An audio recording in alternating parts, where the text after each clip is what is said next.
Sud Radio, les débats de l'été, 10h-13h, Maxime Liédot. Et notre premier fait du jour, maintenant qu'il est 10h06, c'est justement ce qui s'est passé à Alès avec Christophe Rivinc, le maire d'Alès, qui a été exfiltré de chez lui en pleine nuit par le RAID. C'était hier, après des menaces de la DZ Mafia. Pour remettre tout un contexte quand même, ça faisait plusieurs fois déjà qu'il recevait des menaces de mort, jusqu'à recevoir 2 balles de 9 mm par la poste.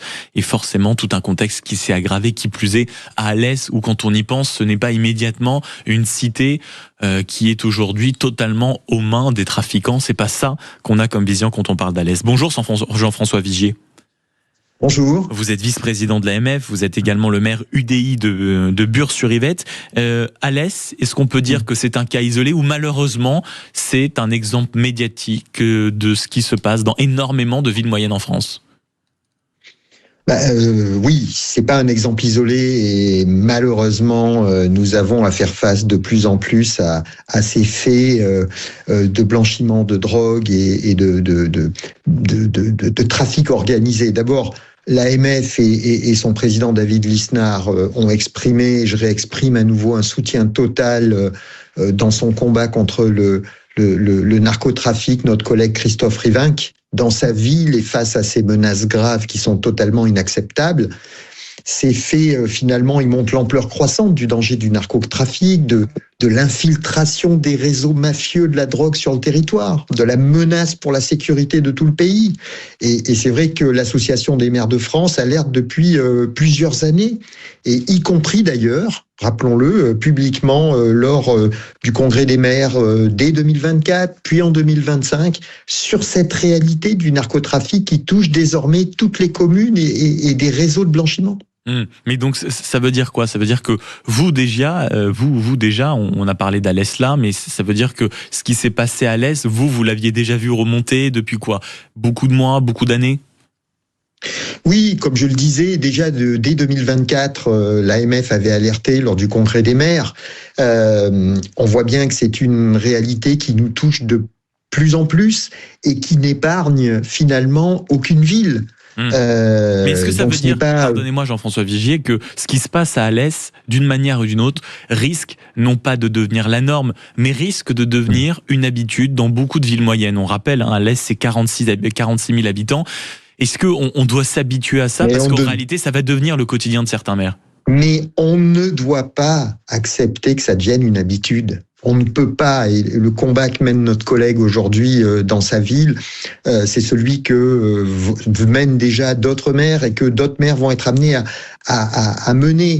Mais les maires, d'abord, ils sont pleinement aux côtés de l'État dans le combat contre le narcotrafic. Plusieurs mesures, opérations ont été prises. La loi sur le narcotrafic, soutenue par l'AMF, qui a prévu notamment, vous le savez, la création d'un parquet national anticriminalité, le renforcement du régime carcéral. Il y avait aussi la refonte du statut des repentis, la protection des témoins, les opérations de force de l'ordre. Mais il faut continuer. C'est un combat pour la démocratie qui est en train d'être mené. Jean-François Vigier, je suis navré, loin de moi l'idée de contredire votre plaidoirie, mais ça fait tellement longtemps maintenant qu'on entend ça. Ça fait des mois, pour pas dire des années.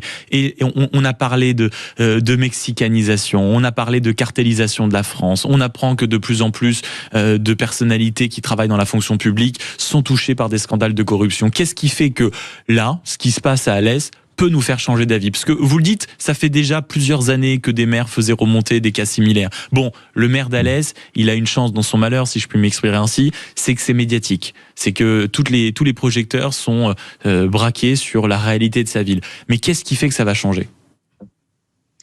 Il faut que ça crée un déclic chez les pouvoirs publics, chez les gouvernants, et qu'il y ait des mesures encore plus fortes qui soient prises dans la lutte contre ce narcotrafic qui est en train de gangréner tout le pays. Donc c'est à l'État évidemment de prendre ces mesures, puisque l'État, vous le savez, a la politique de la sécurité publique en France, mais évidemment que les maires sont prêts à y prendre toute leur part. On a face à nous un trou béant, il faut maintenant agir agir avec la plus grande force, parce qu'encore une fois, pour nous, c'est une lutte pour la démocratie qui est en train d'être menée aujourd'hui. Mais Jean-François Vigier, en rappelant que vous êtes le vice-président de l'AMF, l'Association des maires de France, et le maire également UDI de Bure-sur-Yvette, concrètement, on peut toujours s'interroger sur le fait que des groupes de narcotrafiquants comme la DZ Mafia ou la DZ Mafia Nouvelle Génération tentent de s'impliquer dans des villes comme Alès, 46 000 habitants, petite ville très agréable, très sympathique. Qu'est-ce qui fait tout d'un coup que ces trafiquants cherchent à s'implanter dans ce type de lieu, dans ce type d'endroit ? Écoutez, moi je suis pas un spécialiste des raisons pour lesquelles un groupe comme la DZ Mafia veut s'implanter. Peut-être qu'on peut imaginer que c'est une multinationale de la drogue et qu'elle veut maintenant s'implanter partout et ne pas laisser de la vente sauvage, j'en sais rien. Mais nous, ce qu'on voit, par contre, c'est qu'on le vit au quotidien et que ça crée de l'insécurité pour nos concitoyens. C'est ça, en fait. C'est que ça crée de l'insécurité pour nos concitoyens, ça met tout le monde en danger, toute une commune, toute une communauté, et qu'on ne peut pas accepter ça. Et que l'AMF a tiré la sonnette d'alarme il y a déjà plusieurs années, on continue à le faire, et il faut que des mesures très, très fermes soient prises. Mais concrètement, de quoi on parle ? Parce qu'il y a eu une loi il n'y a pas très longtemps pour essayer justement de pallier les difficultés qu'on pouvait avoir, ou les manques précisément qu'on pouvait avoir face au narcotrafic. Concrètement, c'est quoi les mesures plus fortes dont on aurait besoin ? C'est à l'État de définir le périmètre des actions à mener, la sécurité. Mais en tout cas, c'est un combat maintenant qu'on va tous mener au quotidien, parce que, encore une fois, c'est notre démocratie qui est en danger aujourd'hui. Mais il y a aussi une autre question. Est-ce que vous, en tant que maire, vous êtes suffisamment protégé, suffisamment encadré, suffisamment sensibilisé face à ce type de problème ? Écoutez, on sait que la sécurité des maires, elle est en question depuis maintenant plusieurs années. On se rappelle, et moi, le choc que j'avais connu, c'était la mort du maire de Signes à l'été 2019, lorsque celui-ci avait demandé à 2 individus d'aller jeter leurs ordures ailleurs sur un terrain communal et qu'il y avait laissé la vie. Depuis, on a eu l'année 2023 qui fut une année quand même horrible en matière d'atteinte aux élus locaux. On se souvient de Vincent Jeanbrun, maire de L'Haÿ-les-Roses, mais il y en a eu tant d'autres, le maire de Saint-Brévin. Et l'AMF avait déjà dit qu'il n'était pas acceptable qu'un représentant de l'autorité publique, comme l'est le maire, puisse être pris à partie, lui, sa famille, ses proches. Donc, il y a des mesures qui ont été prises par le législateur, par le gouvernement, pour renforcer les sanctions pénales contre les maires, mais effectivement, on ne peut pas accepter d'une façon générale que le représentant de la nation, élu par les habitants, puisse être pris à partie physiquement, moralement, lorsqu'il agit en représentant de la nation. Ça, c'est inacceptable. Donc, ce qu'on vit là aujourd'hui, ce que vit le maire d'Alès, c'est un degré de plus dans l'inacceptable. Voilà. Et tout à l'heure, oui, pardon. Non, Jean-François Vigier, simplement, je rebondis à ce qui a été dit dans l'une de vos précédentes phrases où vous expliquiez que il faut maintenant que les pouvoirs publics, notamment, prennent conscience de la situation. Bon, avec un cas comme ça, j'imagine qu'il est difficile de ne pas ouvrir les yeux. Qu'est-ce qui leur manque pour prendre les bonnes mesures, prendre les bonnes décisions, taper du poing sur la table ? Déjà, il y a eu des mesures qui ont été prises pour nous protéger lorsque des individus s'en prennent à nous, notamment, dans l'augmentation de la gradation des sanctions pénales. Maintenant, là, on a affaire non pas à des individus isolés qui s'en prennent à un élu local, on a affaire à une organisation mondialisée de trafic de drogue, de narcotrafic. Donc là, c'est sûr qu'on passe à une étape supplémentaire, c'est une guerre qu'on doit mener.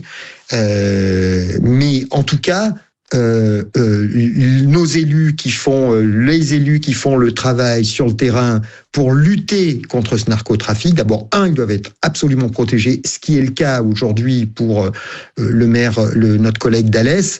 Mais après, derrière, il y a tout le combat à mener contre le narcotrafic. Et là, on sent que c'est une mission énorme et immense qui nous attend. Et qui va demander beaucoup de temps, beaucoup de moyens. Merci beaucoup Jean-François Vigier, vice-président de l'AMF, on le rappelle, l'Association des maires de France et maire UDI de Bure-sur-Yvette. Et sur ce sujet, on y reviendra bien sûr, parce que quand on entend un peu partout les discours martiaux, des mots aussi importants que mexicanisation, cartélisation de la France, et quand on voit en réalité qu'on est obligé d'exfiltrer un maire par le raid en pleine nuit, qui plus est dans une commune charmante, Alès, ville de 46 000 habitants, bon, on va quand même essayer de regarder la réalité en face. Est-ce qu'en réalité ce n'est pas la DZ Mafia qui dirige la France? 0826 300 300, ça sera l'un de nos premiers débats à 10h. Pour le moment 10h15, on passe à notre second sujet qui sont des aveux de Cédric Jubilard, des aveux qu'il a visiblement tenus dans le bureau d'une conseillère de la cour d'appel le 15 juillet dernier. Il y reconnaît désormais être responsable de la disparition de Delphine, son ex-femme, et qui décrit un scénario dans lequel il se serait énervé et qu'il aurait étranglé Delphine dans leur maison avant de cacher le corps, un peu par panique. Est-ce qu'on peut encore croire Cédric Jubilard? Élément de réponse dans une poignée de secondes. À tout de suite sur Sud Radio. 10h, Maxime Liédo. 10h18 sur Sud Radio, notre deuxième fait du jour concerne une actualité judiciaire qui plus est glaçante. On les attendait, certains même les espéraient, d'autres n'y croyaient plus, mais ils ont visiblement été murmurés dans une salle de la cour d'appel de Toulouse. C'était le 15 juillet dernier. Cédric Jubilard a avoué le meurtre de sa femme Delphine. Bonjour Ronan Folgoas. Bonjour. Merci beaucoup d'être avec nous ce matin. Vous êtes grand reporter au service police-justice du journal Le Parisien. Vous couvrez cette affaire à la perfection avec toujours énormément d'informations, avec énormément de précision également.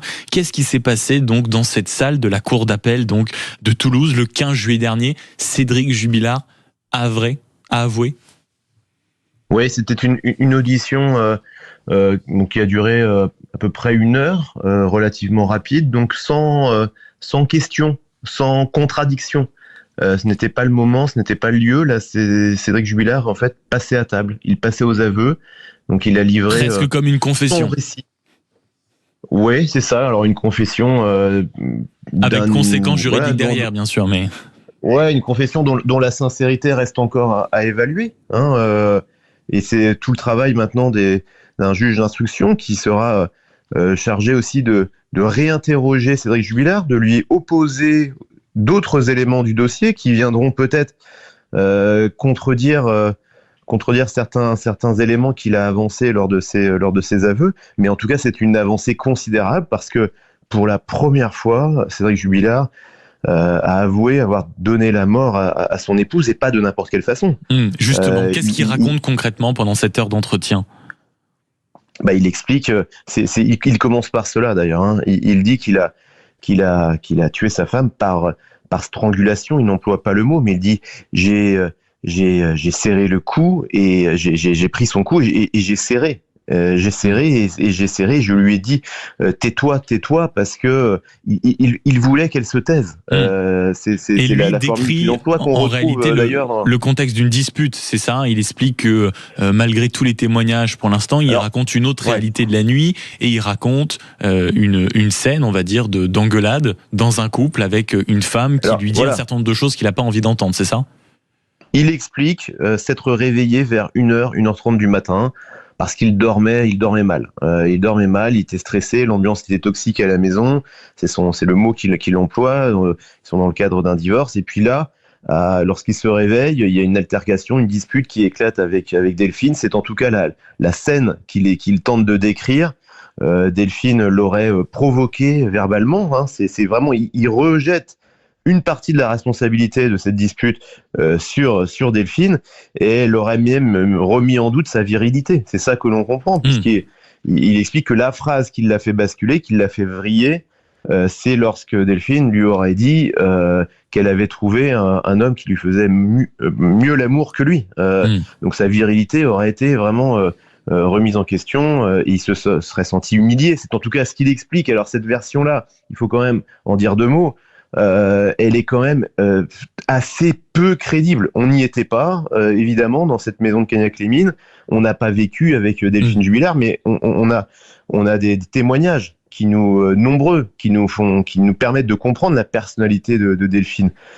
Et ces mots-là ne collent que très très peu avec la personnalité et ce qu'elle pouvait avoir l'habitude de dire aux uns et aux autres. Mais en revanche, l'origine visiblement de la dispute conjugale, c'est-à-dire le fait que Delphine Jubilard avait trouvé quelqu'un d'autre, ça c'est avéré. Ah oui, c'est avéré, et il est même possible, c'est un commentaire que je fais, il est même possible que la scène décrite par Cédric Jubilard dans ses aveux soit inspirée d'un fait réel.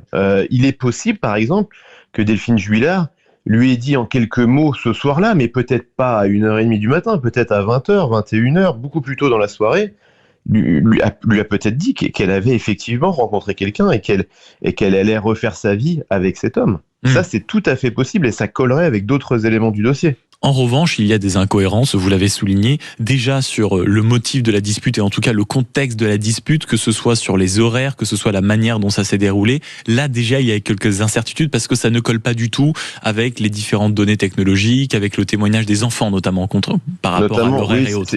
Première incohérence. L'horaire. En fait, Cédric Jubilard tente de nous raconter une histoire où la foudre lui serait tombée dessus. Il se serait levé en pleine nuit.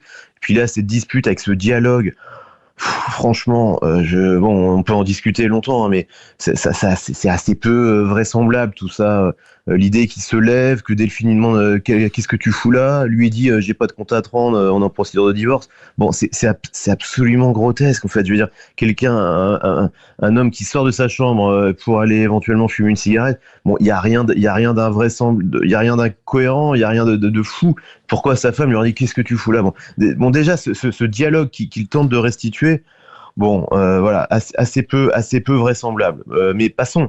Ensuite, il y a d'autres éléments qui posent aussi question. Venons-en à ces éléments, notamment le fait qu'il explique dans ce témoignage qu'il a livré à la cour d'appel de Toulouse, le 15 juillet dernier, c'est vraiment la volonté de défendre la thèse de l'accident, quelque chose qui serait arrivé totalement par hasard et qu'il aurait transporté après l'avoir étranglé, comme vous l'avez dit, après avoir confessé d'une certaine manière, lui dire d'avoir attrapé le cou, je l'ai serré, elle est tombée inerte et il explique ensuite avoir caché le corps parce qu'il ne voulait pas que ses enfants voient leur mère comme ça. Et là, visiblement, il raconte qu'il s'est presque baladé en voiture et que le hasard l'a mené face à ces petits tas de terreaux où ont été retrouvés des ossements la semaine dernière. Et c'est là où il y a notamment une grosse incohérence parce que quelques jours auparavant, le téléphone bornait à proximité de ce lieu, ce qui laisse présager un repérage.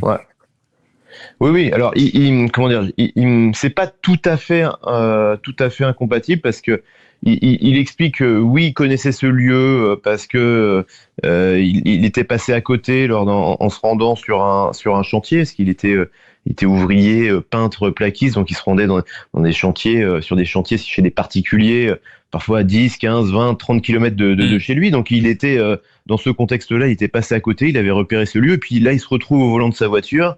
Il ne sait où aller, c'est ce qu'on comprend de ses aveux, et puis là, il tilte, et voilà, il pense à cet endroit.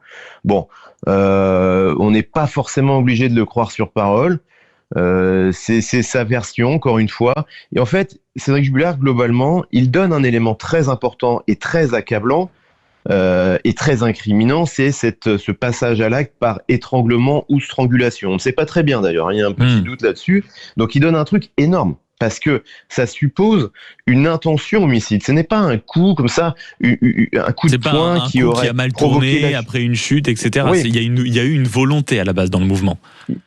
Son récit induit une intention homicide, parce que pour la strangulation, ce n'est pas un geste qui dure quelques dizaines de secondes. Ça suppose de serrer et de serrer encore et de serrer toujours pendant plusieurs minutes. Les experts parlent de 3, 4, 5 minutes pour donner la mort à une personne par strangulation. Donc ça contient cette intention homicide. Et d'un autre côté, tout le récit de Cédric Jubilard tourne autour de l'idée d'une improvisation. Il aurait improvisé face à cet événement imprévu.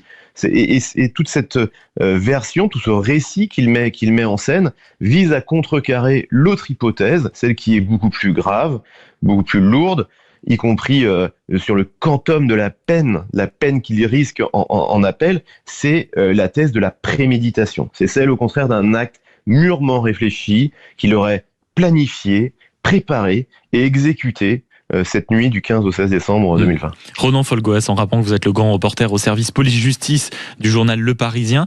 La question forcément qu'on se pose, je me mets à la place de tous ceux qui nous écoutent actuellement, quel crédit on peut apporter à ces nouvelles informations ? Un crédit tout relatif, évidemment.